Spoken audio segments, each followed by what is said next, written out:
Materi ini akan saya awali dengan pertanyaan, mengapa perpustakaan memerlukan teknologi informasi?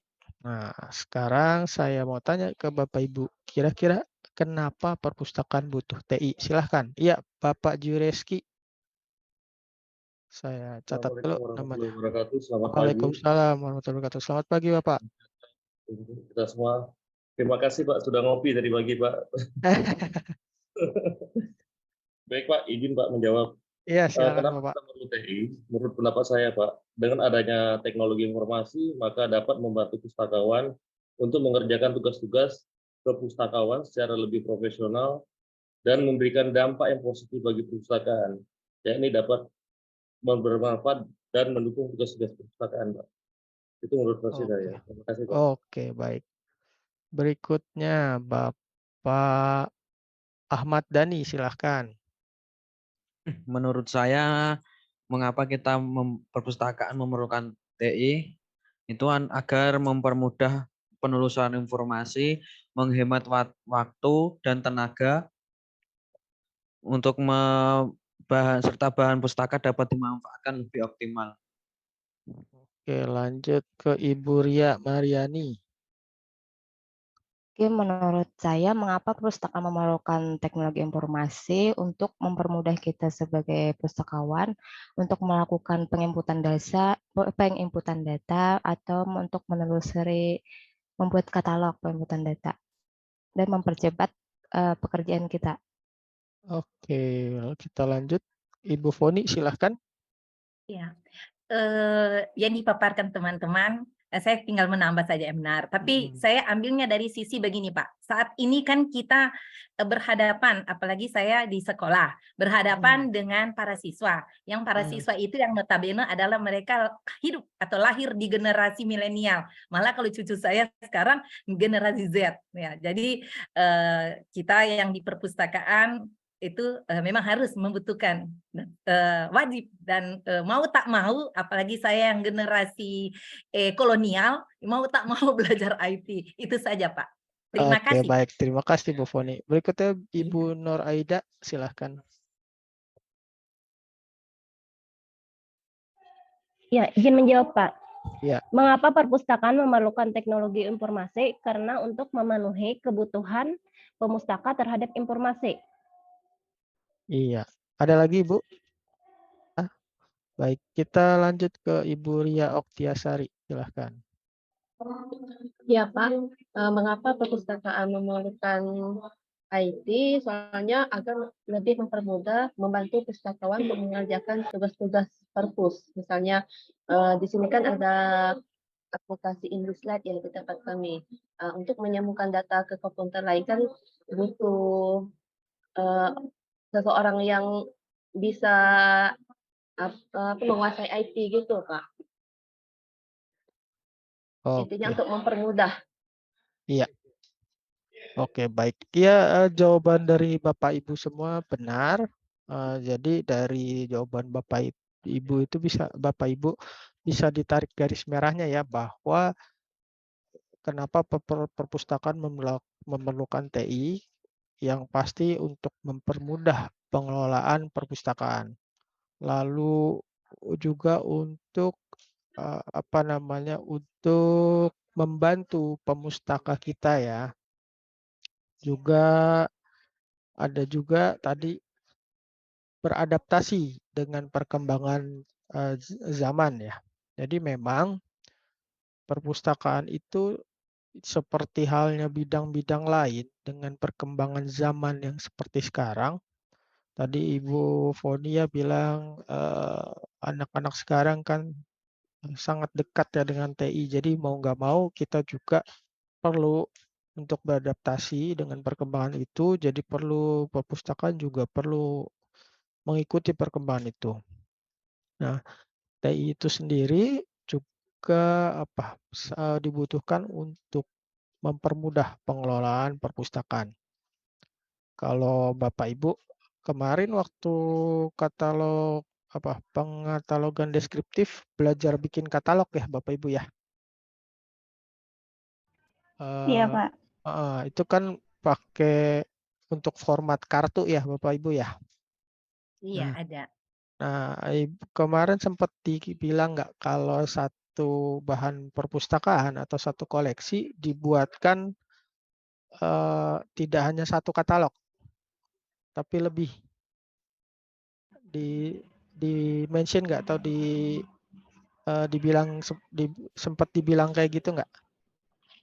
Jenis katalognya nggak, Pak? Kan ada apa? Ada judul, subjek Ah, itu kok, Pak. Iya. Jadi kalau kalau ada koleksi terus yang harus dibuat katalognya kan tidak cuma satu, tapi ada katalog judul, ada katalog pengarang, ada katalog subjek, minimal itu kan. Nah, itu Iya. ketika belum ada TI, itu harus dibuat 3, paling tidak rata-rata 3 katalog, 3 jenis katalog. Jadi misalnya buku datang dibuatkan 3 jenis katalog. Bayangkan itu butuh waktu, untuk membuat itu kan butuh waktu. Belum lagi kalau tanpa TI, itu kan harus diketik. Kalau diketik kan nggak boleh salah. Kalau salah dicoret atau diulang lagi bikinnya. Nah, itu benar-benar membutuhkan waktu dan tenaga. Nah, kalau sekarang dengan adanya teknologi informasi kan bisa, apalagi ada aplikasi perpustakaan ya, cukup input sekali aja. Nanti pengguna atau pemustaka kan bisa langsung menelusur melalui judul, subjek, atau pengarangnya tanpa harus kita bikin 3 katalog, jadi cukup satu. Terus juga untuk mempermudah penyimpanan datanya ya. Jadi data-data pemustaka atau pengguna kan dia tidak perlu nggak sekarang tidak diperlukan lagi untuk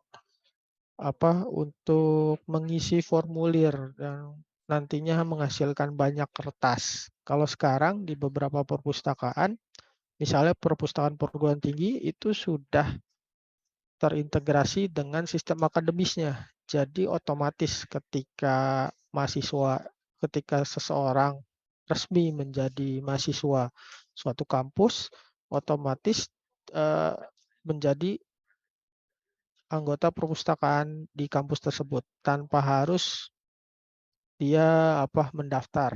Karena beberapa kampus sudah seperti itu. Atau kalaupun harus mendaftar, dia bisa daftar dari mana saja. Misalnya seperti Perpustakaan Nasional. Saat ini Bapak Ibu mau mendaftar juga bisa jadi anggota, meskipun tidak harus datang langsung. Kecuali mungkin Bapak Ibu pengen dapetin kartu Perpustakaan Nasional, kartu anggotanya, baru diharuskan untuk datang. Itu kan sangat mempermudah bagi pemustaka.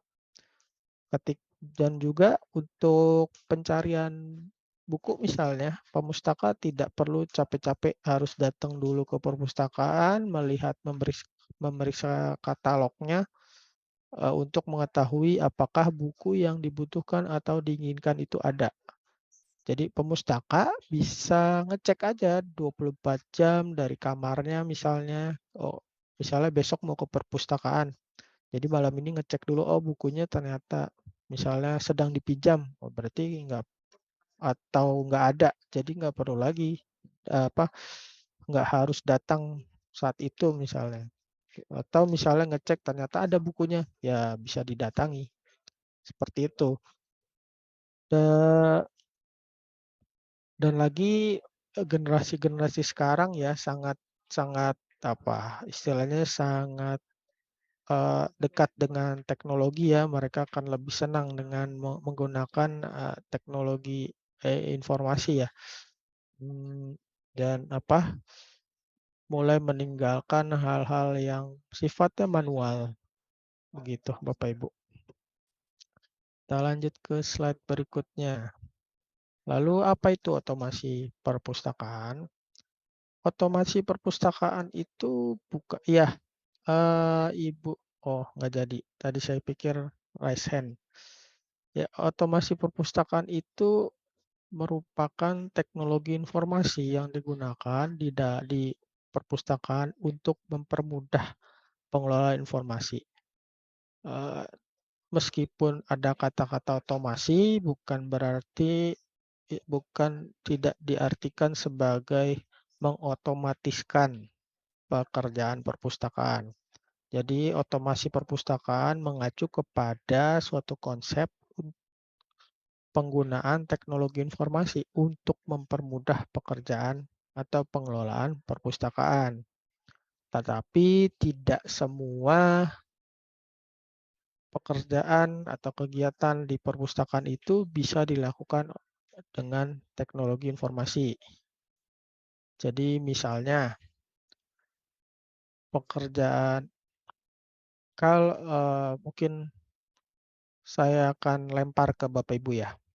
Kira-kira apa saja kegiatan di perpustakaan yang tidak bisa dilakukan oleh TI? Silakan Bapak Ibu.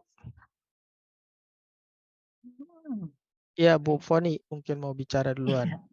Silakan, udah Iya, open mic. iya. Silakan. Ikan perpustakaan, Nah, ya hal-hal seperti itu. Karena untuk menunjang ya, kenyamanan mhm, itu tidak membutuhkan IT yang boleh mhm. dilakukan secara manual. Ya, tadi Eh, sedikit ada gangguan, bisa diulang Ibu? Apa ininya, kira-kira contohnya? Ya, langsung saya Heeh. yang keseharian ya, Iya. kan dan yang saya lakukan ya itu membersihkan perpustakaan. Oh iya, Ya, bisa tidak membersihkan membutuhkan IT perpustakaan. Iya, betul. perpustakaan. Ya, Iya, kemudian melayani pengunjung. mhm, Melayani pengunjung kan tanpa terus mengarahkan para pengunjung pustaka ya seperti mhm. eh, kami sendiri. Terima kasih Pak. Iya, terima kasih Bu Foni. Iya, Pak Jureski, silahkan. Baik, Pak, mohon izin, kalau Mhm, menurut dari hemat saya, mhm, hal-hal yang tidak bisa dilakukan dengan otomasi itu yang kemarin selama hemat pengamatan saya itu adalah perawatan terhadap bahan pustaka, Pak. Karena mmm. itu memang harus menggunakan tenaga manusia. Dan untuk hal yang lainnya sifatnya umum, Pak. Terima kasih, Pak. Oke, baik. Terima kasih Pak Jureski. Sama. Berikutnya Ibu Ria. Silahkan Ibu Ria. Iya, Pak. Kalau menurut saya, kalau soalnya di perpustakaan sekolah kami, hal-hal yang tidak bisa dilakukan oleh otomasi perpus itu misalnya kayak perotem buku ya, Pak. Kan kadang ada Mhm, buku yang rusak kayak gitu. Mereka kan tidak tidak bisa gitu melakukan perbaikan buku untuk mengalem buku kayak iya, gitu, Pak. oke, baik. Iya, Ibu Rinawati silahkan. Ya baik, terima kasih Pak. Menurut saya kegiatan yang dilakukan di perpustakaan yang tidak bisa dilakukan dengan otomasi itu seperti pemberian stempel, Pak. Mhm, Terima oke. kasih Pak. Iya, sama-sama. Ibu Enah, silahkan. Bagi perpustakaan yang tidak memerlukan otomasi dalam pengolahan buku perpustakaan sendiri seperti pemasangan kantong buku, Mhm, gitu, pemasangan sampul. iya. Oke, baik. Pak Ahmad Dhani silahkan. Ya, untuk yang tidak bisa dilakukan menggunakan IT itu biasanya anu Pak, pengembalian buku di rak dan penataan buku di rak. Oke, iya, baik. Sebentar. Ya, iya tadilah beberapa yang sudah disebutkan benar sekali Bapak Ibu, beberapa contoh kegiatan perpustakaan yang memang, untuk saat ini masih harus menggunakan manual ya atau tenaga manusia. Kita urut misalnya dari pengembangan koleksi, dari sisi kan kalau ketika hari Senin kalau nggak salah saya sudah sampaikan bahwa salah satu aspek utama ada 5 aspek utama, aspek paling penting, aspek utama di perpustakaan, yaitu pengembangan koleksi, organisasi informasi, layanan, perawatan, dan juga teknologi informasi. Dari keempat aspek utama, pertama aspek aspek pengembangan koleksi misalnya. Tadi sudah disebutkan pemberian cap, lalu juga penempelan kartu peminjaman, lalu juga dari sisi keamanan, kalau misalnya mau nempelin RFID, semacam pengaman gitu di dalam buku, itu harus dilakukan manual. Lalu juga untuk pengambilan keputusan untuk pengambilan keputusan untuk mengadakan buku yang mana juga masih membutuhkan manusia ya. Meskipun saat ini mungkin sudah ada namanya AGI ya, teknologi AGI atau Artificial Generative Intelligence. Dia sudah levelnya melebihi AI karena sudah sangat mirip manusia dan bisa mengambil keputusan.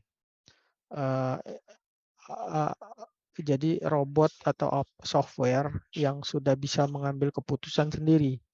Bahkan ada CEO di perusahaan di Jepang ya, di Hong Kong kalau nggak salah, dia direktur utamanya adalah AI.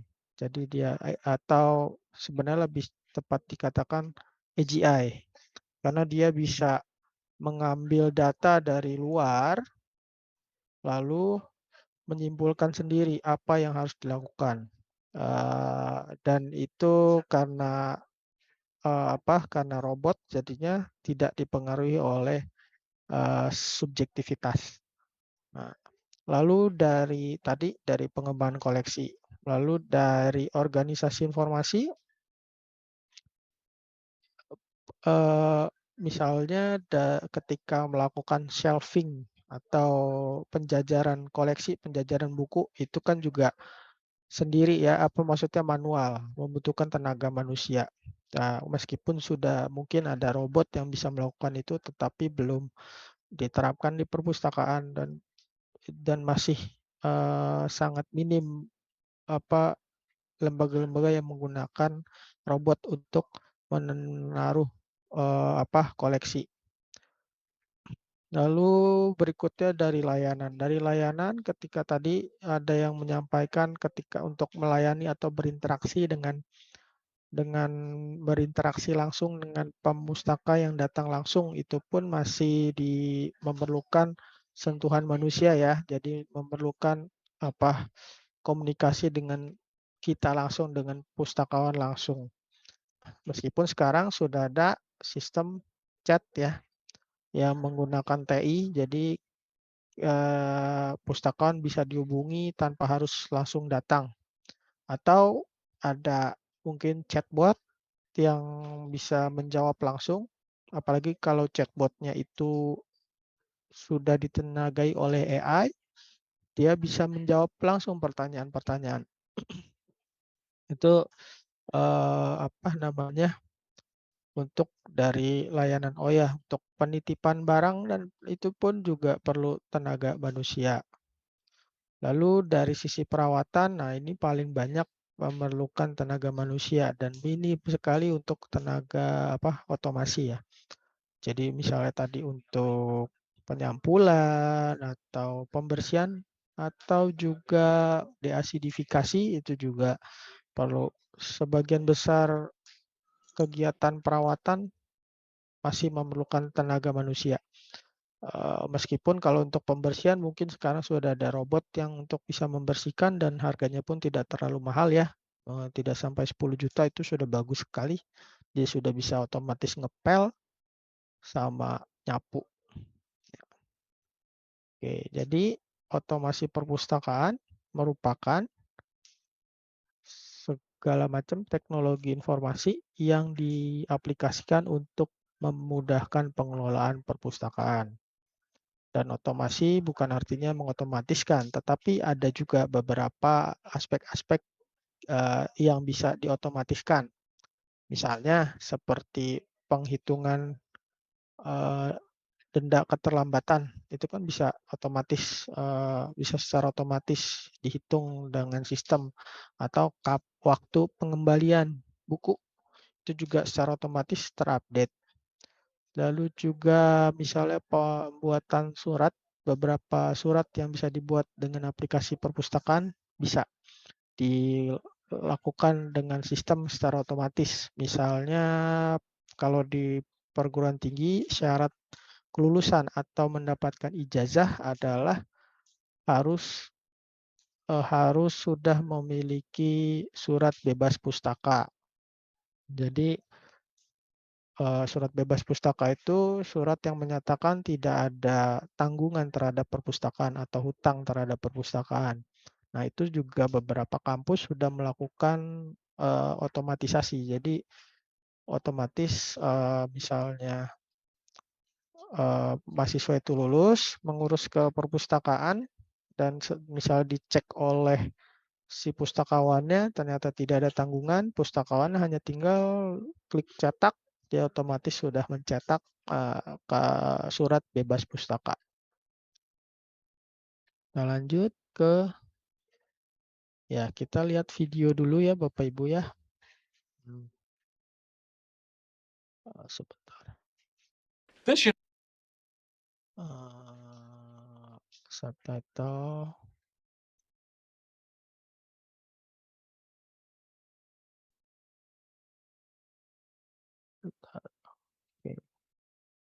You're not going to believe. Oh, the New York. Terdengar ya Bapak Ibu ya suaranya? Oke, kita ulang.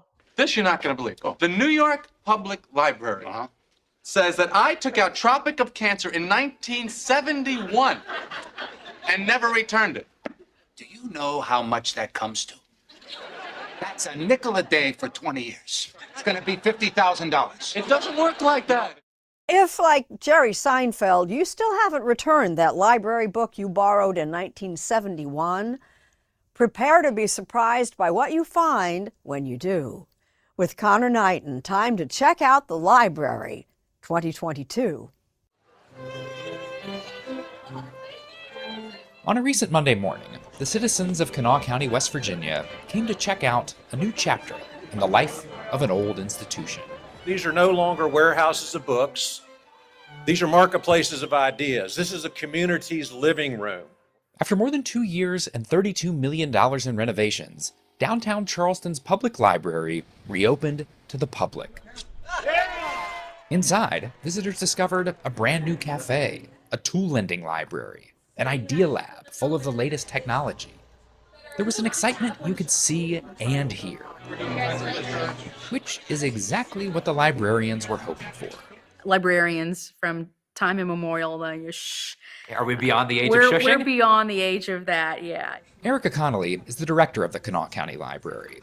From podcasting booths to computerized sewing machines to augmented reality screens, the facility has been updated for the modern age. Well, so I tell you what I'm not seeing here. I'm not seeing a ton of books.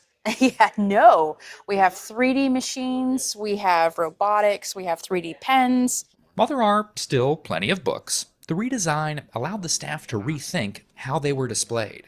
It was more about the engagement, how we wanted our public to engage within the library. And it wasn't at the shelves. It wasn't just grabbing a book and then leaving. We wanted them to stay. Across the country, library attendance has declined at 21% from 2009 to 2019. But borrowing has actually increased. It's just moved online, as collections have shifted from physical to digital material. That's caused libraries to shift their thinking in terms of what might bring people through the doors. Good morning, welcome. Good morning, welcome. Austin Public Library Director Roosevelt Weeks begins each day greeting patrons as they enter the downtown branch. Hey, boss, what's going on, man? How you doing? The 200,000 square foot building fills up fast. I mean, you've been open for all of 9 minutes at this point, and it's bustling already. It's always like that. People come to Austin's library to play board games, video games, games of giant chess. Alongside the actual books, there are Chromebooks and MacBooks to check out. The teen area hosts jam sessions featuring the library's collection of guitars. What do you think is the most unexpected physical item that you can check out at the library? Seeds. Seeds? Yes, if you want to plant a garden, we have seeds that you can check out. So that's not something you have to return, right? There's not Nah, late fees the on return seeds. is, come show us what you got from your garden. When Austin's Central Library opened in 2017, it instantly became a community hub. Visitation increased in subsequent years. Were you here on opening day? Oh gosh, I was here. It was one of the most glorious days of my life. You know, we had 17,000 people waiting to get into this building. The building itself is part of the draw. Bright and open, full of spaces to lounge and meet, modern libraries are attempting to meet the needs of today while staying flexible for the future. More and more of these libraries are being built so that they have very open floor plans. And I think part of that is that vision of long term. We don't know what the next thing might be. Miguel Figueroa is the former director of the Center for the Future of Libraries. It's really easy to think about the future as exclusively technological, and I think a lot of libraries are keeping pace with that. At the same time, I think we're starting to see that there's a really great future for these institutions as place. The value of having an open public place in your city, in your neighborhood. In 2009, the city of San Francisco became the first in the country to hire a full-time social worker for its main library. Dozens of cities across the country have followed suit. A lot of the social safety nets have been underfunded or removed. And unfortunately, that often means that there's a crunch on other public institutions like public libraries. They are very trusted institutions, and people feel welcome within them. People like Andrew Constantino, who, for a time, was a daily visitor to the downtown Seattle library. The library is like your grandmother's house. If you're homeless or living in poverty, that's exactly what it's like. When you are allowed to be at the library, whereas, if you're homeless, you're not allowed to be many places. Years ago, Constantino was living on the Seattle streets and in shelters.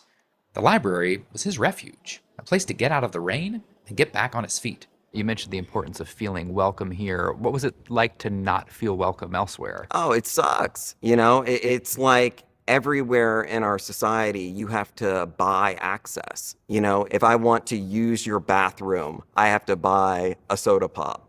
Public libraries are public, a place where everyone can come together.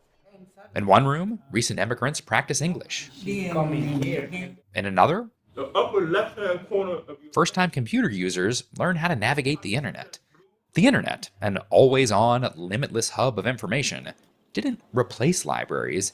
It may have made them more essential. The side effects of some of the technologies where we do become so focused in on online information or online discourse that we forget how to connect with other people. Libraries retrain you, I think, to be a member of the public, to be part of the civic discourse.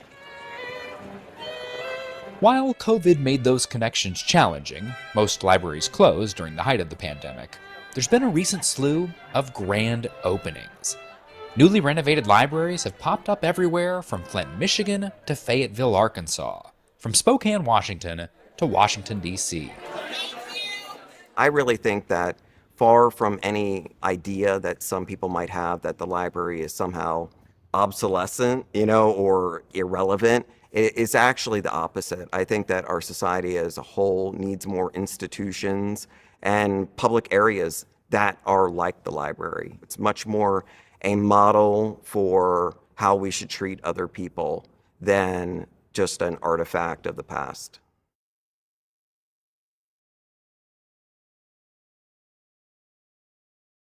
Ya, itu tadi video tentang perkembangan perpustakaan ya di negara lain, di Amerika sih lebih tepatnya, kalau nggak salah tahun 2022 ya. Bapak Ibu ada yang ingin berkomentar tentang video ini? Tidak ada, oke. Ya, tadi di video ini diperlihatkan bagaimana perpustakaan berusaha beradaptasi dengan tentu salah satunya dengan memanfaatkan teknologi informasi. Meskipun inovasi-inovasi itu tidak harus dengan teknologi informasi. Seperti tadi ada yang koleksinya bibit tanaman ya. yang tentu saja tidak perlu dikembalikan untuk bibitnya. Atau mungkin ada perpustakaan yang menggunakan relawan dari beberapa profesi yang mereka akan standby di waktu-waktu tertentu, sehingga ketika ada pemustaka misalnya yang penasaran, misalnya sekarang sedang gilirannya pemadam kebakaran, misalnya ada pemustaka yang penasaran dengan profesi pemadam kebakaran, bisa langsung bertanya ke relawan tersebut. Atau misalnya ada relawan yang mungkin seorang dengan profesi unik, misalnya relawan yang profesinya manjat-manjat tiang menara telepon misalnya atau menara listrik. Nah, itu bisa pemustaka itu datang yang memang penasaran dengan profesi tersebut, misalnya gajinya berapa, atau resikonya gimana dulu ketika melamar, nah bisa ditanyakan. Nah, itu salah satu dari inovasi perpustakaan. Lalu juga berupa ruangan juga bisa, misalnya seperti dulu itu perpustakaan UI pernah memberikan fasilitas seperti fasilitas untuk co-working space ya, jadi orang yang mau butuh ketenangan untuk mengerjakan pekerjaannya, atau kita menyebutnya digital nomad ya, itu bisa menggunakan ruangan tersebut. Nah, lalu juga tadi ada isu tentang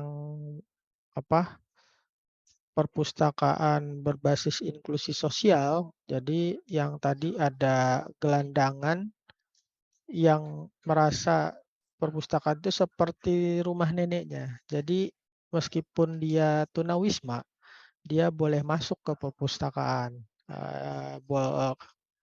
Dia tadi mencontohkan kalau misalnya di banyak tempat untuk buang air kecil saja perlu membeli kopi atau perlu membeli minuman. Kalau di perpustakaan bisa langsung masuk, bisa mengakses koleksinya. Nah, disitulah perpustakaan yang memang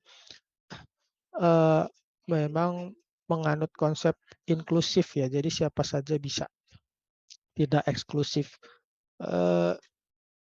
Dan terkait COVID juga dia tadi ada perpustakaan yang memang dari data statistiknya peminjamannya meningkat, tetapi bukan peminjaman buku fisik, tapi peminjaman peminjaman buku digital ya secara online. Nah, ketika COVID kemarin, Perpustakaan Nasional pun mengalami lonjakan peminjaman buku, tetapi yang dari IPUSNAS, yang koleksi-koleksi digitalnya. Istilahnya IPUSNAS itu seperti perpustakaan digitalnya milik Perpustakaan Nasional. Jadi meningkat. Dan inovasi-inovasi lain seperti di beberapa daerah di Indonesia, perpustakaannya memanfaatkan kerjasama dengan ride-hailing seperti GoSend ya, atau GrabSend untuk melakukan peminjaman dan pengembalian koleksi atau layanan sirkulasi. Jadi ketika ingin meminjam buku, mereka menghubungi perpustakaan, minjam ini, lalu bukunya diantarkan dengan menggunakan jasa pengantaran online. Begitu juga untuk pengembalian. Atau inovasi-inovasi seperti Dropbox yang memanfaatkan teknologi informasi ya. Jadi Dropbox itu tempat untuk mengembalikan buku, tetapi dia tidak di dalam perpustakaan, mungkin hanya ada di halaman perpustakaan. Sehingga kalau mau ngembaliin jam 12 malam pun bisa, meskipun perpustakaan sudah tutup. Dan itu terupdate di sistem bahwa bukunya sudah dikembalikan.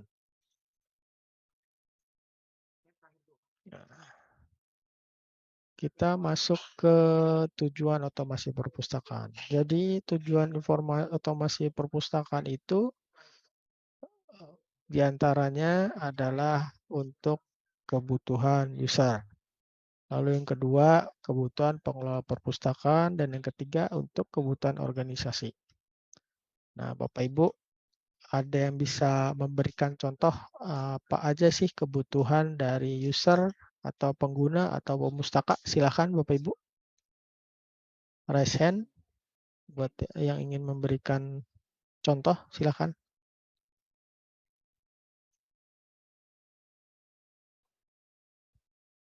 Ya, silakan Pak Ahmad Dhani.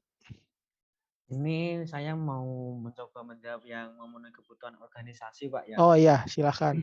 Ya, kalau di tempat kami itu kerjasama dengan kayak Ngawi Egrang atau terus kelas inspirasi Ngawi, itu anak-anak muda yang membangun untuk siswa-siswa yang kurang berkebutuhan khusus ataupun yang ada di jalanan kayak gitu, Pak. Maksudnya kita itu mereka membutuhkan tempat untuk sekedarnya itu buat rapat atau apa kayak gitu, Pak.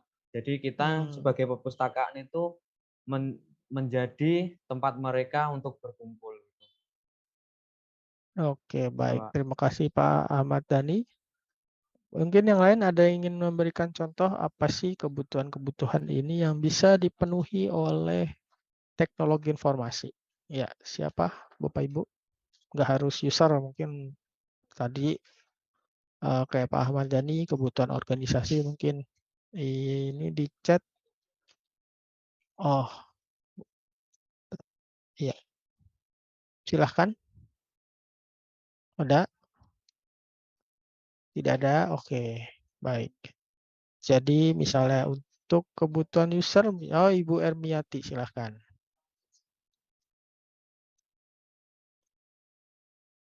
Silahkan di unmute Ibu Ermiati.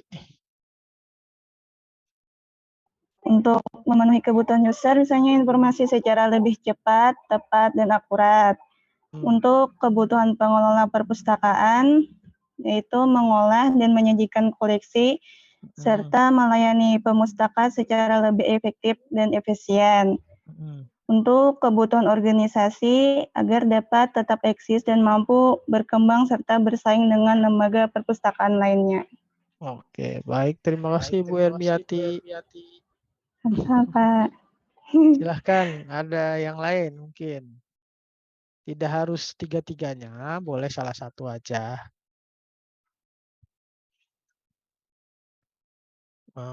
Nah, saya akan kasih contoh misalnya otomasi perpustakaan dalam pemenuhi kebutuhan user. Misalnya kebutuhan user yang bisa dipenuhi melalui TI antara lain. Oh ya, Pak Juriski udah mau menjawab. Silahkan. Assalamualaikum warahmatullahi wabarakatuh. Selamat pagi Pak. Waalaikumsalam warahmatullahi wabarakatuh. Ya, selamat pagi Pak. Saya hanya ingin memberikan contoh saja Pak ya terkait dengan pemustaka ya Pak. Untuk saat ini kami membuat program, bukan saat ini sebenarnya sudah 2 tahun yang berjalan, itu di dalam aplikasi dengan menggunakan aplikasi Pacapuri Pak. Aplikasi Pacapuri itu bisa diakses melalui handphone, melalui aplikasi App Store. Oh sorry Pak, App Store apa? Yang Android itu? Iya, Play Store ya. Play Store Pak. Jadi dengan adanya aplikasi itu memudahkan bagi user atau pemustaka untuk mengakses buku-buku apa saja yang ingin mereka cari sebelum mereka datang ke perpustakaan kami, Pak. Saya rasa mungkin itu salah satu contohnya, Pak. Iya, baik. Terima kasih Pak Juriski. Ya, Terima kasih, Pak. betul sekali tadi. Salah satunya adalah kebutuhan untuk mengetahui koleksi apa saja yang ada di perpustakaan. Pak, izin Pak. Iya, silakan Ya, Bapak. ada hal yang mengganjal di perasaan saya tadi pada saat ditampilkan gambar sebelumnya. Sebenarnya sudah terlewat, Pak ya. Oh iya, nggak apa-apa. Silakan. Gini Pak, ini bukan dibuat, tetapi memang betul-betul saya tersentuh dengan apa yang dilihat dari video YouTube sebelumnya. Nah, kenapa di negara kita tidak bisa kita terapkan seperti itu, Pak? Nah, jadi begini Pak, ini usul aja Pak ya, kita kan dari daerah nih Pak ya, kita bicarakan pusat, tentunya ada regulasi kan gitu kan Pak, bicara regulasi. Nah, kita akan menyusun RPJPD dan RPJM, kan gitu Pak, mohon izin.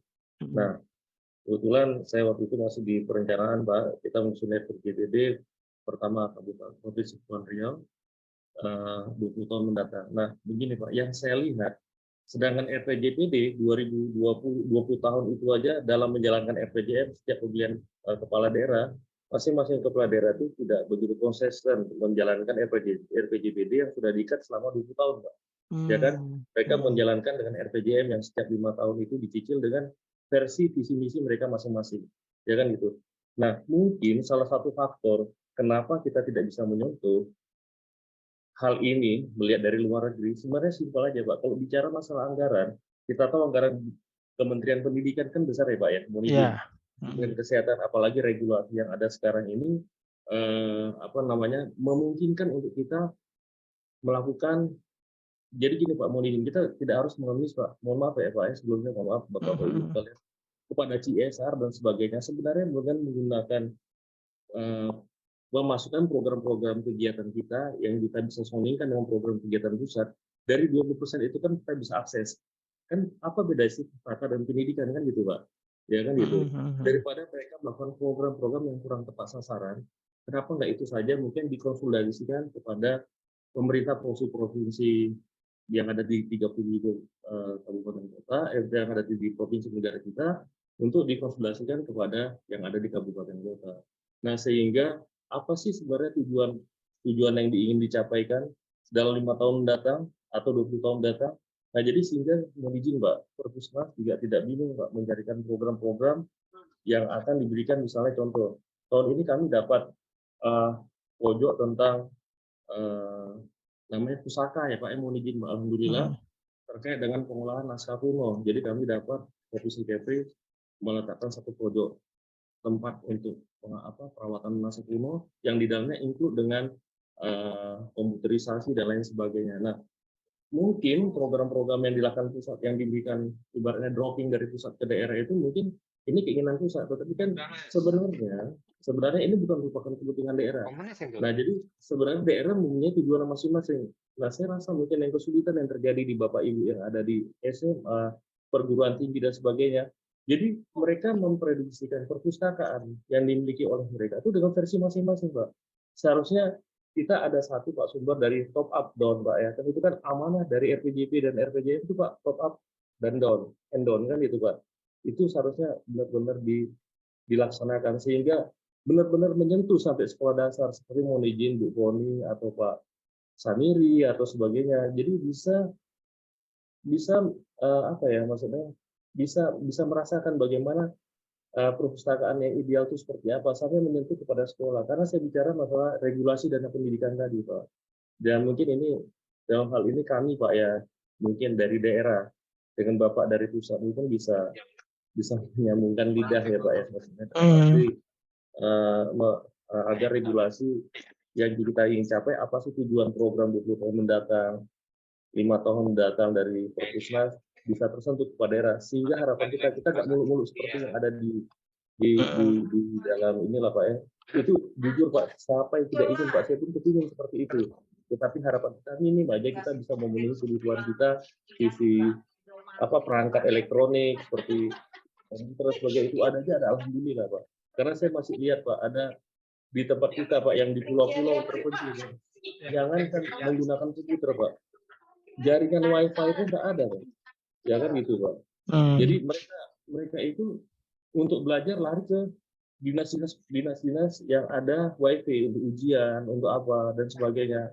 Apalagi untuk perpustakaan, makanya itulah menyebabkan perpustakaan di daerah-daerah itu sepi Pak pengunjungnya karena prasarana tadi Pak. Jadi mungkin saran saya ke depannya izin Pak, dibuatlah Pak satu regulasi Pak izin. Jadi kita tidak melihat provinsi yang PAD-nya besar seperti sekarang kan misalnya Jogja dan sebagainya itu saya lihat mereka kepala daerah itu terdiri kebijakan kepala daerah masing-masing Pak. Kalau antusias kepala daerah itu ingin memajukan pendidikan, daerah itu pendidikan maju lah Pak, baik dari sekolahnya, perpustakaan. Tapi kalau dia bicara masalah pembangunan fisik, dia lanjut ke fisik selama 5 tahun ya fisik terus Pak gitu. Dan mohon maaf Pak, bukan melupakan yang lain. Jadi efek untuk yang lain itu. Jadi makanya kalau seandainya ada regulasi misalnya, ini loh berbicara pendidikan dijabarkan melalui perpustakaan salah satunya. Pak programnya sekian tahun, itu saya rasa jadi harga mati Pak, gitu. Sehingga kita setidaknya Pak tidak muluk-muluk, sehingga kita ada buku di perpustakaan yang update 1 tahun 1 buku aja, alhamdulillah itu Pak. Mohon izin Pak, itu mungkin Iya, yang bisa iya. saya sampaikan. Oke, Mohon maaf baik. Pak jika ada hal yang salah saya sampaikan, tapi hati Iya. saya sangat miris melihat video tadi gitu. Terima kasih Pak. Assalamualaikum Iya, warahmatullahi baik. Waalaikumsalam warahmatullahi wabarakatuh. Iya, baik. Terima kasih Pak Juriski. Nanti untuk sarannya akan kami tampung, jadi akan kami coba sampaikan memang ke pusat-pusat terkait ya. Dan memang salah satu kendalanya yaitu karena kepala daerah itu kan istilah jabatan politis ya, dan mereka punya visi misi sendiri. Jadi ketika mereka menjabat, ya visi misinya itu ya fokusnya kemana, ntar diganti lagi ganti lagi programnya. Jadi memang salah satu kendala kita di Indonesia adalah itu ganti pemimpin, ganti proyek.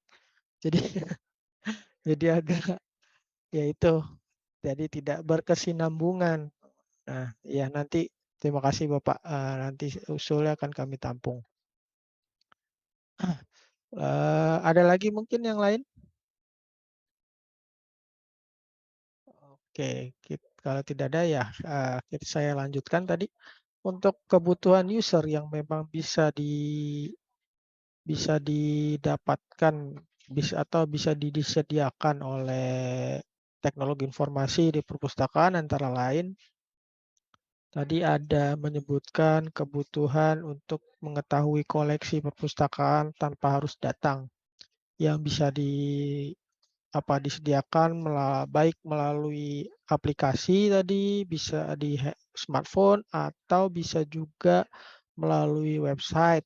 Ya, karena buat perpustakaan yang memang sudah terkoneksi katalognya dengan yang sudah memiliki OPAC atau Online Public Access Catalog dan sudah terkoneksi dengan jaringan internet, itu katalognya bisa diakses kapan saja, selama 24 jam dan di mana saja.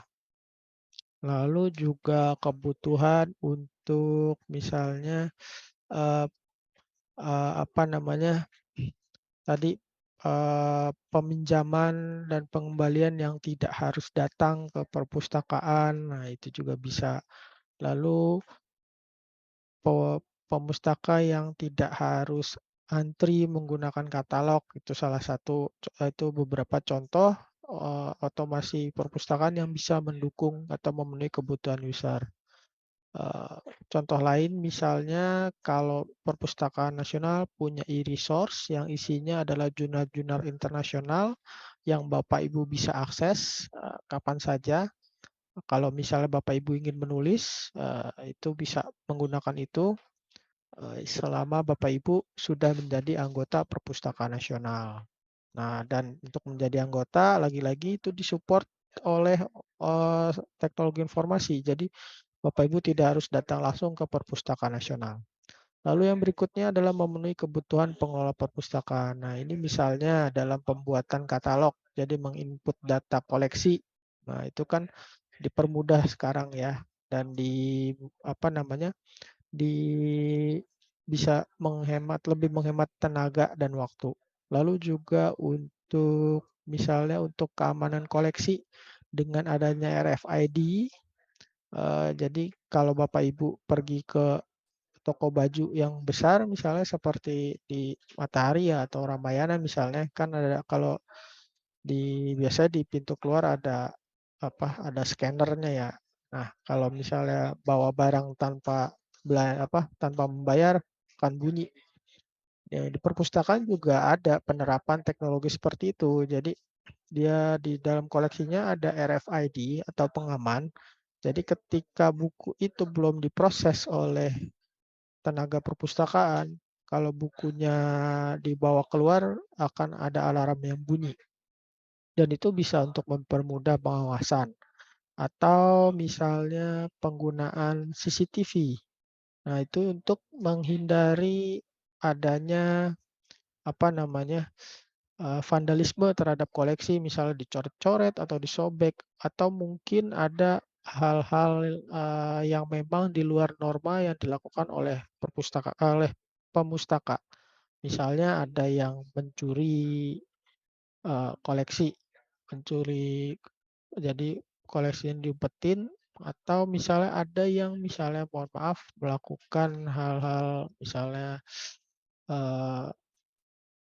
seperti berciuman misalnya, karena perpustakaan sepi kan. Ya, dan kejadian itu beberapa kali tertangkap juga di Perpustakaan Nasional ya. Nah, itu bisa dibantu dengan CCTV misalnya untuk pengawasan terhadap pemustaka dan juga bukti misalnya bukti-bukti kejahatan atau bukti-bukti perusakan misalnya. Selalu juga untuk keanggotaan, kan lebih mudah dengan adanya teknologi informasi untuk misalnya di perguruan tinggi, perusahaan perguruan tinggi bisa secara otomatis anggota atau pemustakanya menjadi anggota perpustakaan begitu resmi menjadi mahasiswa di kampus tersebut. Begitu pula ketika mereka lulus sudah mengurus surat bebas pustaka, secara otomatis membernya dikeluarkan dari anggota. Juga penghitungan denda keterlambatan misalnya. Lalu juga absensi atau buku tamu perpustakaan juga bisa. Lalu inventaris koleksi juga bisa. Lalu untuk stok opnam, melakukan stok opnam juga bisa memanfaatkan teknologi informasi. Lalu yang lain adalah memenuhi kebutuhan organisasi, misalnya perlu kerjasama peminjaman atau kerjasama dengan perpustakaan lain. Jadi misalnya menggunakan aplikasi yang sama, misalnya perpustakaan dan sama-sama tersambung ya aplikasi tersebut. Jadi misalnya ketika pemustaka buka buku, buka katalog dari perpustakaan A, ternyata koleksinya di perpustakaan B. Nah, di aplikasi katalognya di situ ditulis keterangan bahwa ada di koleksi ini ada di perpustakaan B, misalnya seperti itu. Lalu juga keperluan laporan. Jadi mungkin bisa secara otomatis aplikasinya bisa menghasilkan laporan sendiri. Atau juga untuk statistik, melihat data-data statistik. Jadi pimpinan yang mau butuh data berapa sih jumlah pengunjung, berapa buku yang dipinjam, rata-rata kunjungan hariannya berapa, seperti itu. Lalu itu tadi tujuan otomasi perpustakaan. Berikutnya adalah fungsi otomasi perpustakaan. Jadi untuk fungsi otomasi perpustakaan ini ada 2. Yang pertama untuk fungsi operasional, yaitu fungsi-fungsi yang menjalankan kegiatan operasional perpustakaan. Dan yang kedua adalah fungsi manajemen. Untuk fungsi manajemen itu sendiri, itu terkait dengan tujuan otomasi perpustakaan untuk memenuhi kebutuhan organisasi. Jadi contohnya tadi sudah saya sebutkan ya. Untuk fungsi operasional ada fungsi pengadaan, pengolahan, dan layanan. Untuk pengadaan misalnya sebagai alat bantu seleksi koleksi, seleksi pengadaan, lalu untuk stok opnam juga bisa. Lalu untuk fungsi pengolahan misalnya untuk membuat katalog. Lalu juga fungsi pelayanan tadi melalui katalog online bisa dicek dimanapun dan kapanpun. Atau mungkin seperti Perpustakaan Nasional yang mempunyai Pusnas yang koleksinya bisa diakses kapan saja selama bukunya tidak ada yang membaca dan tidak dalam antrian. Nah, kita lihat ya layanan berbasis TIK di Perpustakaan Nasional. Mungkin nanti suatu hari Bapak Ibu bisa punya kesempatan ya datang ke sini.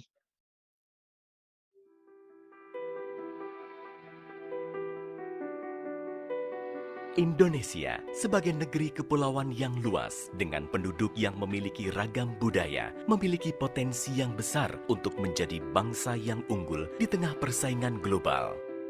Masyarakat Indonesia terus berusaha meningkatkan wawasan pengetahuannya melalui bahan bacaan dalam berbagai bentuk. Sayangnya, penyebaran perpustakaan dan koleksi bagi masyarakat di Indonesia masih belum merata. Perpustakaan Nasional Republik Indonesia hadir untuk bangsa Indonesia sebagai wahana pendidikan, penelitian, pusat mencari informasi dan rekreasi sebagai pelaksanaan Undang-Undang Nomor 43 Tahun 2007. Menjadi yang terdepan dalam menerapkan konsep Smart Library yang mampu mempermudah aktivitas manajemen perpustakaan, meliputi manajemen koleksi, manajemen pemustaka, manajemen pustakawan, manajemen transaksi layanan, dan juga manajemen laporan menggunakan perangkat teknologi informasi dan komunikasi. Anda dapat menikmati animasi sejarah aksara di Indonesia melalui kontrol berteknologi layar sentuh. Gambaran peristiwa membaca dengan teknologi proyektor overlay. Ilustrasi perpustakaan bergerak berteknologi virtual reality dan beragam fasilitas berbasis teknologi informasi dan komunikasi lainnya yang dapat pemustaka nikmati secara gratis di Gedung Fasilitas Layanan Perpustakaan Nasional Republik Indonesia. Diresmikan pada 14 September 2017 oleh Bapak Presiden Joko Widodo, Gedung Fasilitas Layanan 24 lantai dengan tinggi 126,3 meter ini menjadi gedung perpustakaan nasional tertinggi di dunia. Jutaan bahan pustaka dan sumber informasi yang berada di sini dapat Anda peroleh dengan mengunjungi ruang-ruang layanan yang kami sediakan atau melalui layanan digital yang dapat diakses secara online di seluruh dunia. Berlokasi di kawasan Civic Center Jakarta, area Perpustakaan Nasional Republik Indonesia terdiri dari bangunan cagar budaya dan gedung layanan perpustakaan dengan fasilitas sebagai berikut. 3 lantai basement untuk area parkir pengunjung, lobi utama yang dilengkapi kafe dan loker penitipan di lantai 1, layanan keanggotaan dan penelusuran informasi di lantai 2, ruang serbaguna dan kantin di lantai 4, ruang musola di lantai 6, ruang layanan koleksi anak, lansia, dan disabilitas di lantai 7, ruang layanan koleksi audiovisual di lantai 8, ruang layanan koleksi naskah Nusantara di lantai 9, ruang layanan koleksi Indonesiana di lantai 12 dan 12A, layanan koleksi buku langka di lantai 14, layanan koleksi referensi dan ilmu perpustakaan di lantai 15, ruang layanan koleksi foto, peta, dan lukisan di lantai 16, ruang layanan multimedia di lantai 19, layanan koleksi berkala mutakhir di lantai 20, ruang layanan koleksi umum di lantai 21 dan 22, layanan koleksi majalah terjilid di lantai 23, ruang layanan koleksi budaya Nusantara dan eksekutif lounge di lantai 24, dilengkapi dengan sistem keamanan koleksi dengan teknologi Radio Frequency Identification atau RFID. Informasi agenda kegiatan dapat diperoleh melalui digital banner, informasi perpustakaan di Indonesia, dan data koleksi digital nasional, serta perangkat Wayfinder untuk mendapatkan petunjuk lokasi fasilitas dan pelayanan. Untuk menjadi anggota dan memanfaatkan seluruh layanan di gedung ini, silakan datang ke ruang layanan keanggotaan yang terletak di lantai 2, mengisi formulir pendaftaran digital dan mengambil nomor antrian, serta pengambilan foto untuk pencetakan kartu anggota. Dalam waktu singkat, kartu keanggotaan sudah siap untuk digunakan. Melalui perangkat online Public Access Catalog, pemustaka dapat mencari koleksi dan melakukan pemesanan koleksi dengan cepat dan mudah. Didukung fasilitas alat transportasi bahan pustaka berbasis teknologi, informasi, dan komunikasi, proses peminjaman koleksi menjadi lebih cepat dan efisien. Kami juga menyediakan Smart Locker dengan teknologi RFID bagi Anda pemegang kartu anggota Perpusnas dan memesan koleksi secara online sehingga tetap dapat kami layani di tengah kesibukan Anda beraktivitas. Nikmati juga layanan koneksi internet melalui perangkat Wi-Fi yang kami sediakan di setiap lantai dengan kecepatan hingga 1 GB per second.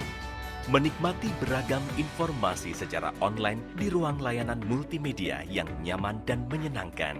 Atau dengan memanfaatkan salah satu dari 100 komputer yang kami sediakan secara gratis untuk Anda yang telah menjadi anggota Perpusnas. Ruang mini teater untuk menyaksikan film koleksi kami secara berkelompok. Mencari informasi dari bahan pustaka kuno dalam bentuk mikrofilm dan mikrofis. Koleksi audiovisual dalam bentuk kaset, CD, dan DVD. Didukung puluhan perangkat komputer untuk menikmatinya secara individu.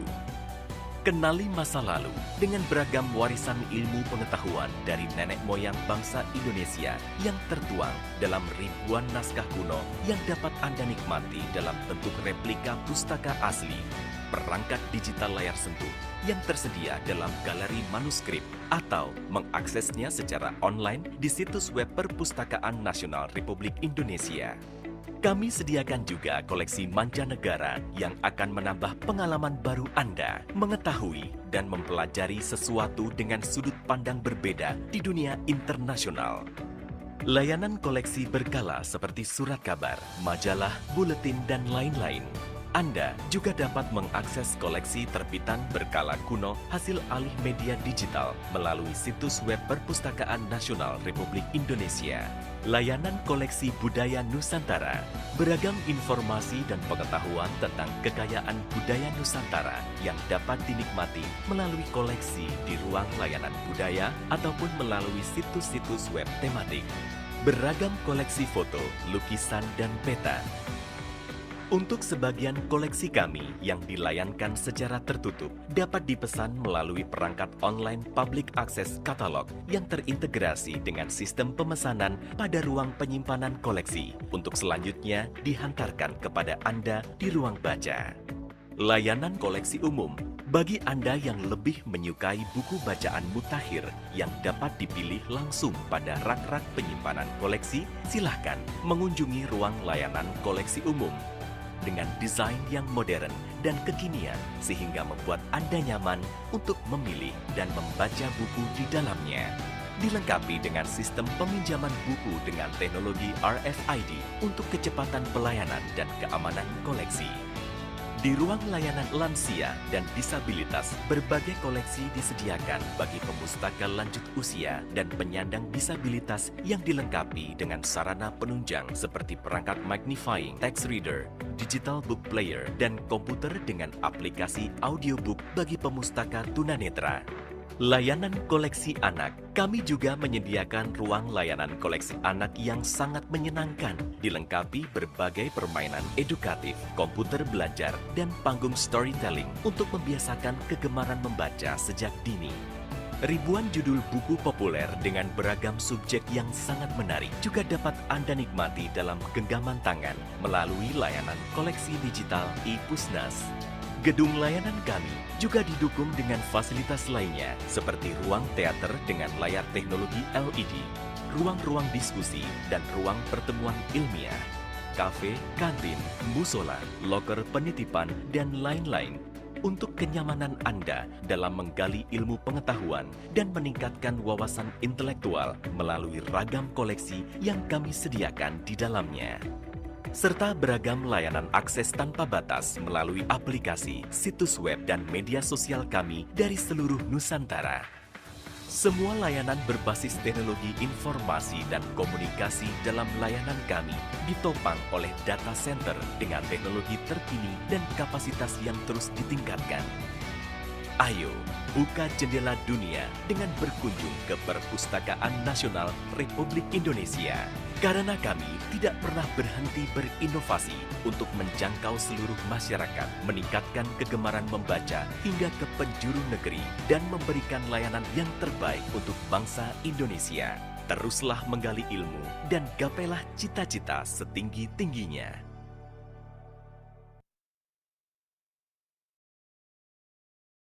Ya itu tadi profil Perpustakaan Nasional.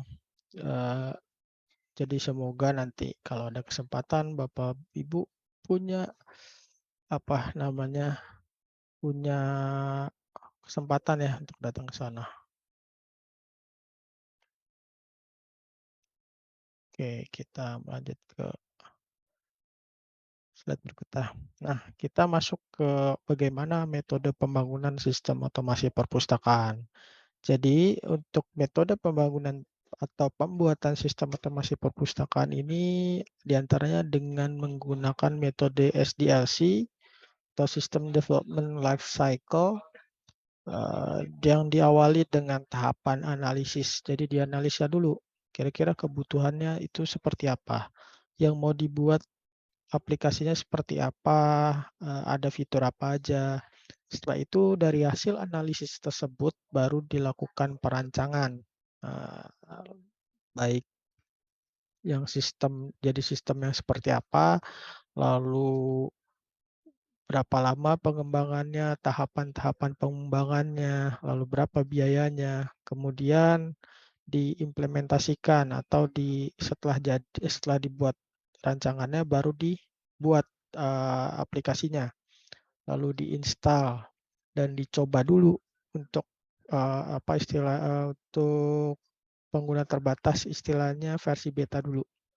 Baru setelah itu dioperasikan, di-launching ya, dan dirawat tentunya sistemnya dengan adanya update misalnya, update secara berkala. Lalu yang berikutnya adalah sistem paket. Sistem paket ini kita tinggal ambil aja aplikasi perpustakaan yang memang sudah ada di luar. Misalnya kalau aplikasi yang paling banyak digunakan kan di Indonesia ada 2 ya, Enlistlight dan juga Slims. Lalu yang ketiga dengan prototype. Jadi dibuat aja dulu aplikasinya, nanti seiring dengan berjalannya waktu, itu aplikasi tersebut akan menyesuaikan kebutuhan. Apa fitur yang ditambah atau fitur yang dikurangi atau jadi tadinya aplikasinya masih misalnya sangat minim, nanti lama-lama menyesuaikan dengan kebutuhan. Jadi terus diupdate. Nah, yang berikutnya adalah menyesuaikan dengan end user. Jadi kita benar-benar menyesuaikan kebutuhan pemustaka, kebutuhan pustakawan, dan juga kebutuhan stakeholders yang lain. Lalu yang berikutnya dengan metode outsourcing. Jadi misalnya kita punya dana, lalu kita kasih ke pihak ketiga. Nah, mereka lalu akan membuat aplikasinya sesuai dengan kebutuhan atau sesuai dengan permintaan kita. Cuma memang kelemahan dari outsourcing ini banyak yang memang pengembang itu tidak memahami dunia perpustakaan, jadinya kadang tidak sesuai keinginan. Nah, seperti dulu saya waktu di FISIP UI juga sebelum memakai Slims dan sekarang kalau tidak salah pakai Lontar ya, itu mengembangkan sendiri menggunakan outsourcing. Nah, untuk bisa terpenuhinya kebutuhan aplikasi yang sesuai, maka si pengembangnya ini, vendornya ini belajar ilmu perpustakaan dengan si kepala perpustakaannya. Lalu dia juga belajar ASR 2, jadi untuk pengembangannya. Jadi benar-benar supaya sesuai dengan kebutuhan di perpustakaan.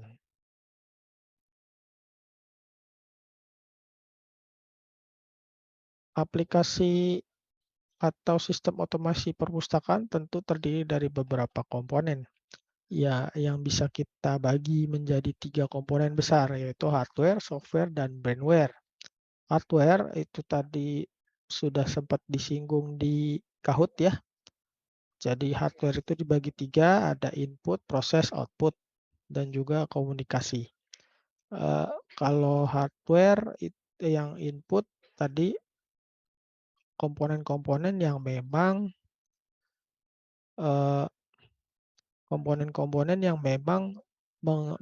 berkaitan dengan proses masukan. Jadi misalnya seperti keyboard.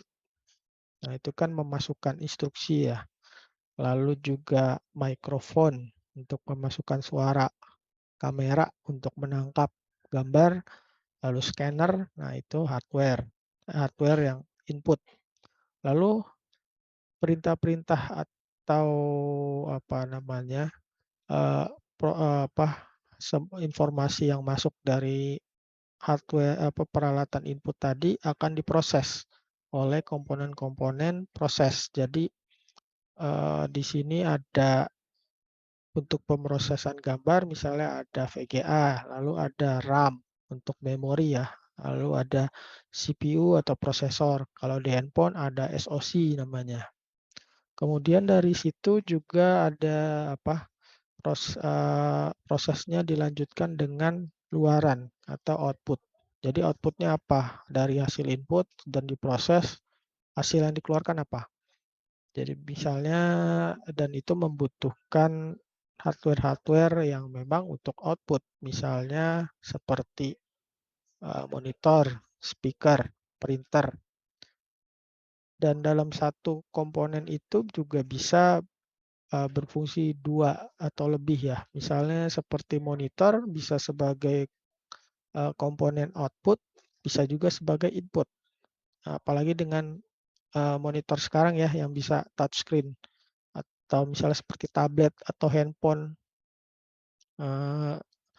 Lalu juga tadi peralatan komunikasi juga masuk ke hardware, jadi untuk LAN, WiFi atau misalnya ada hub, ada hotspot seperti itu.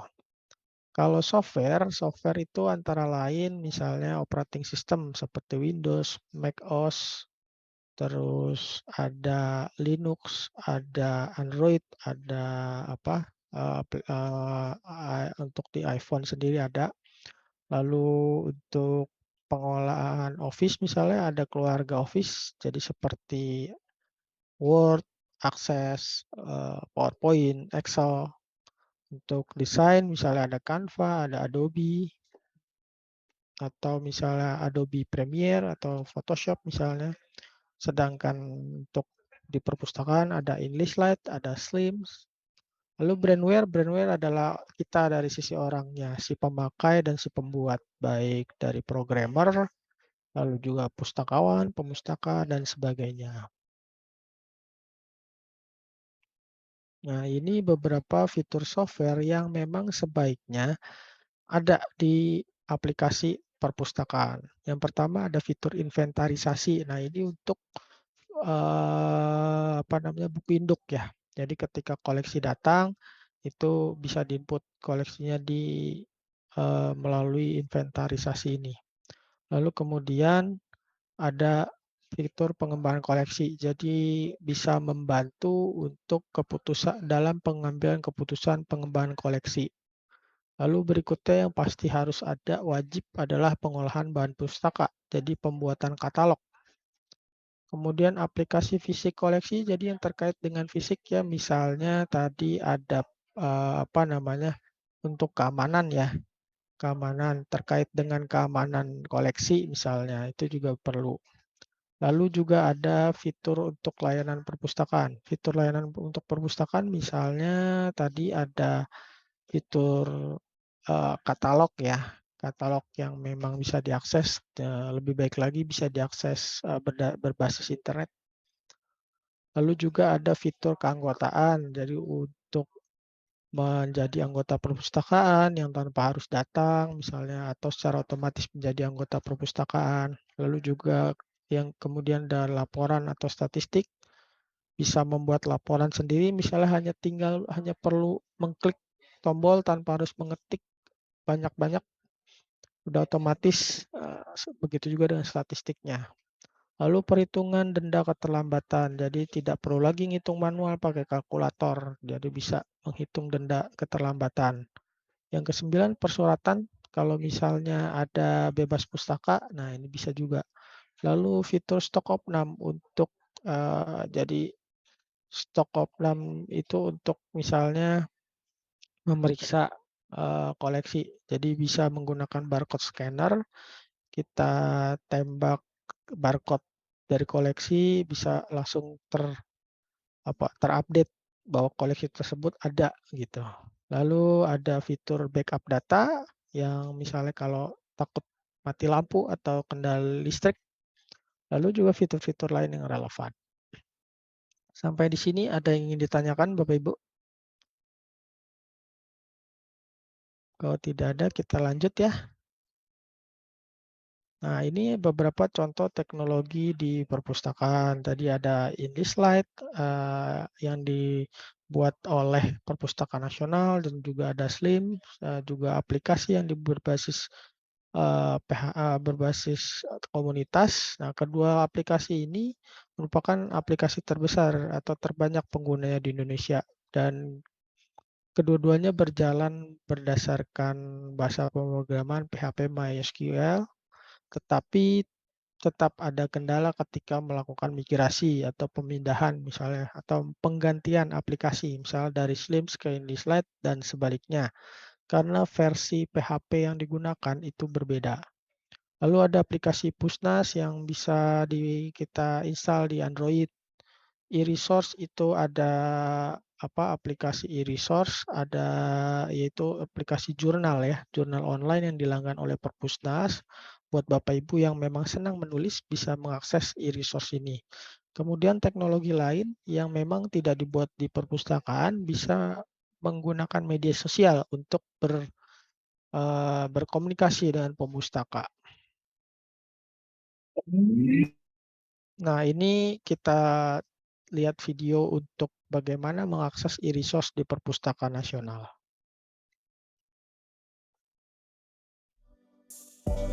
Hai, ingin mendapatkan sumber literatur internasional gratis? Caranya mudah. Perpustakaan Nasional melanggan berbagai bahan perpustakaan digital e-resources seperti jurnal, e-book, dan karya referensi lainnya. Cukup akses e-resources.perpusnas.go.id. Masukkan nomor anggota dan password yang telah didaftarkan. Jika belum memiliki akun, bisa mendaftar pada link berikut atau di keanggotaan.perpusnas.go.id. Klik masuk dan langsung bisa memilih berbagai penyedia literatur internasional.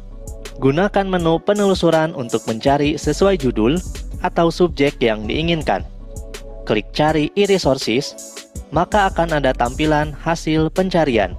Tersedia berbagai menu pencarian lanjutan melalui kata kunci, judul, penulis, waktu publikasi, atau jenis sumber, dan banyak lagi. Pilih judul yang diinginkan, klik PDF full text, dan selamat membaca. Jika masih ingin mencari literatur yang lebih spesifik, pada halaman beranda, klik tautan di bawah logo penyedia. Tersedia berbagai fitur, lihat riwayat, ganti password, statistik, panduan, yang akan membantu memudahkan pengalaman penelusuran literatur internasional. e-resources.perpusnas.go.id, sumber literatur internasional, persembahan Perpustakaan Nasional Republik Indonesia. Salam literasi. Nah, itu tadi e-resources yang memang sudah dilanggan oleh Perpustakaan Nasional, ya, cukup mahal ya langganannya itu. Nah, ini alamat untuk mengakses e-resources Perpusnas.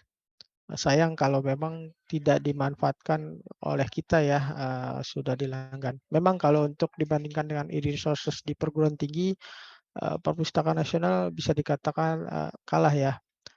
Hal ini disebabkan karena pengguna Perpustakaan Nasional itu kan seluruh rakyat Indonesia, sedangkan perguruan tinggi hanya spesifik, yaitu sivitas akademikanya saja. Dan memang kalau perusahaan perguruan tinggi itu lebih cocok untuk riset, jadi memang lebih membutuhkan e-resources. Itu kenapa berbeda, biasanya lebih lengkap.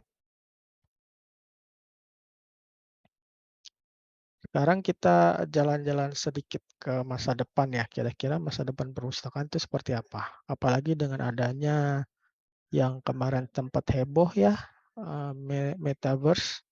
Nah, Metaverse itu bisa membawa perpustakaan ke lebih maju lagi.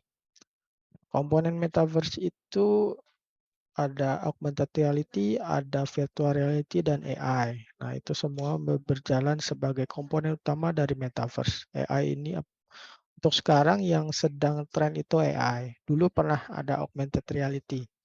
Kalau Bapak Ibu ingat dulu sempat trending mengenai game Pokemon Go. Nah, itu contoh dari augmented reality. Lalu bagaimana penerapan augmented reality di perpustakaan? Ini ada contoh dari salah satu perpustakaan di Indonesia yang menggunakan atau memanfaatkan augmented reality. Kita lihat penjelasan dari pustakawannya ya. Halo, Assalamualaikum warahmatullahi wabarakatuh. Sobat Pustaka, Perpustakaan Poltekkes Kemenkes Semarang. Perpustakaan Poltekkes Kemenkes Semarang baru-baru ini telah menerapkan teknologi yang namanya augmented reality, atau bahasa Indonesianya adalah realitas berimbuh. Jadi dunia nyata ini ditambahkan suatu imbuhan tentang dunia maya. Jadi antara dunia maya dan dunia nyata itu dipadukan. Nah, bagaimana? Jadi perpustakaan kini telah menyajikan beberapa buku untuk dikombinasikan dunia maya. Teknologi ini tadi namanya augmented reality. Nah, jadi di perpustakaan kita memakai aplikasi ya, sudah ada aplikasi untuk menyekan. Jadi kita buka aplikasinya dan kita pilih buku ya, buku contohnya ini ya, metodologi penelitian. Nah, ini kita buka aplikasinya dulu, kita allow dulu, terus dibuka aplikasinya. Nah, oke, bukunya kita scan dulu ya. Kita scan.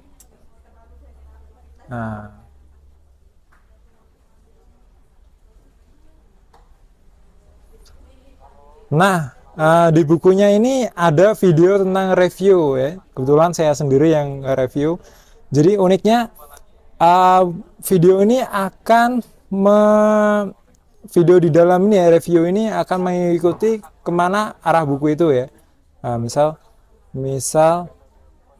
ini dipasin lagi ya. Nah, ini kalau bukunya miring, dia ikut miring gitu. Nah, dan uniknya apa yang ada di HP ini realitasnya akan ini ya, akan memang seperti apa adanya gitu. Nah, seperti ini. Nah, teknologi ini baru-baru ini telah diterapkan. Sobat Pustaka bisa datang ke perpustakaan dan bisa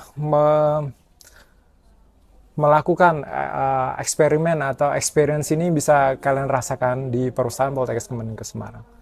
Oke, ya, sampai jumpa lagi. Assalamualaikum warahmatullahi wabarakatuh.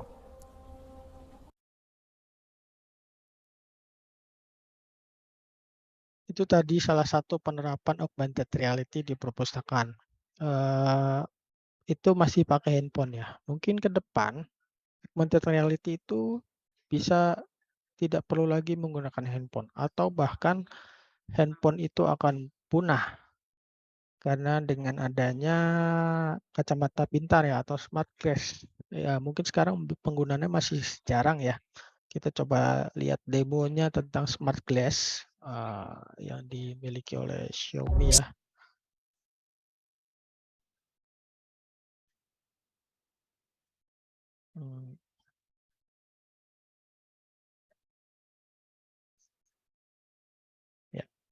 Someday in the future, smartphones may become a thing of the past. Imagine every smartphone function integrated into what you wear. Today, we're introducing Xiaomi's first pair of smart eyewear. Calling, viewing, navigating, camera, all integrated in a pair of glasses. Xiaomi smart glasses use optical waveguide technology for lens display capabilities. At its core is a 0.13-inch micro-LED display. Smaller than a grain of rice, light output is as high as 2 million nits. Through reflection and diffusion of the optical waveguide lens, a much larger display is offered to the eye. View notification, phone calls, HUD navigation,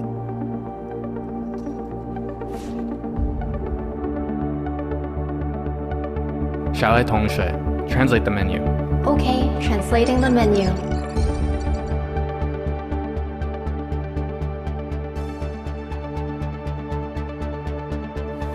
and take photos. It was said, any sufficiently advanced technology is indistinguishable from magic. Xiaomi smart glasses uses an engineering mindset to create a future viewpoint.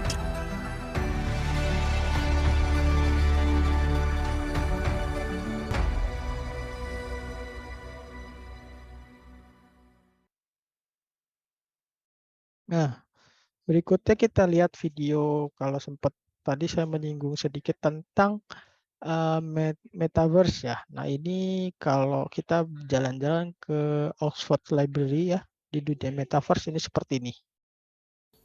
Nah, ini kita jalan-jalan di halamannya perpustakaan Oxford Library.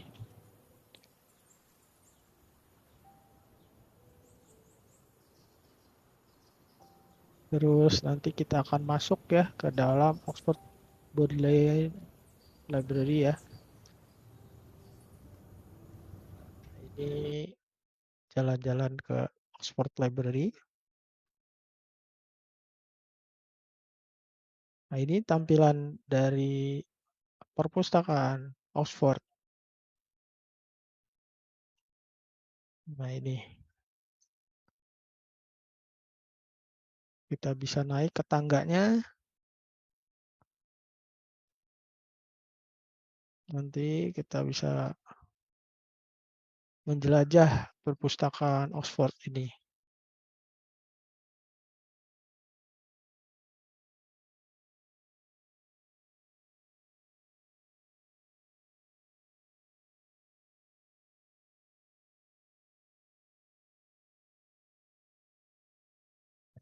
Itu tadi. Nah, itu tadi beberapa teknologi yang kemungkinan akan hadir di masa depan, tapi saya kurang tahu apakah nanti diterapkan di perpustakaan atau tidak. Tapi andaikan ada perpustakaan yang menerapkan teknologi-teknologi tersebut, jadi atau dunia perpustakaan secara global menerapkan teknologi tersebut. Bayangkan Bapak Ibu tidak harus datang ke perpustakaan dan bisa mengakses di perpustakaan di seluruh dunia. Cukup dari bersantai di kamar misalnya atau di meja kerja Bapak Ibu, pasang kacamata, lalu bisa menjelajah. Terus untuk membaca misalnya bisa tinggal langsung pilih dari sana, dari gadgetnya, langsung pilih terbaca di kacamatanya. Lalu dari kacamata itu juga mungkin muncul avatar, seorang avatar pustakawan muncul yang berjalan berbasiskan AI, jadi sangat interaktif. Jadi ngobrol langsung seperti ngobrol dengan manusia. Jadi kita bisa nyari sumber, mungkin bisa dengan memanfaatkan tadi asisten perpustakaan robot tadi, kita ngobrol terus misalnya minta dicarikan buku, dia langsung nyariin. Minta misalnya diringkas bukunya tentang apa, minta informasi tentang misalnya butuh informasi dari buku ini, misalnya carikan definisi ini, dia akan mencarikan seperti itu. Mungkin ke depan bayangan saya kalaupun diterapkan mungkin bisa seperti itu. Oke.